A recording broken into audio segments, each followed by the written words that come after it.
saying anything today, but I figure I can speak a little bit to what Thoreau meant to me.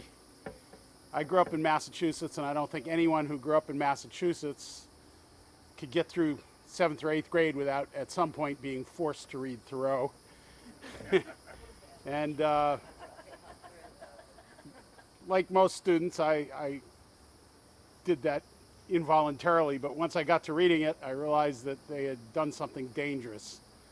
They had given me the wisdom of Thoreau, of how to live life deliberately.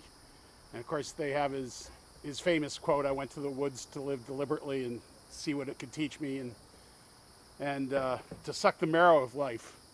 And that really struck a nerve, as it has in a lot of people, and it led me to realize that I could sort of choose my own destiny and live the way I wanted to live, and it led me to other authors that were sort of milling around the Massachusetts scene, like Kerouac, that we did one of these ink tanks on a couple of months ago. And as I grew up in Massachusetts, those words of Thoreau took on more and more meaning, and I made a decision that I was going to live my life with absolutely no one else telling me how I could live or what I could do and what I couldn't do. And there's some people that would have put me in jail for some of the things I did. Most of them were fun.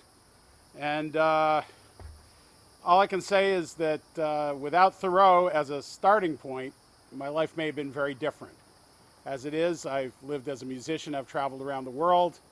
And when I came back to Massachusetts in the mid-70s and settled down, and when my life got most complicated, I would go up to Walden Pond in the middle of the night, jump the gate, walk down, and sit on the stoop of Thoreau's cabin, which is still there with the foundation. And I would drink a whole bottle of Mount Gay rum, and then I would strip naked and swim out to the middle of Walden Pond and just stare at the stars.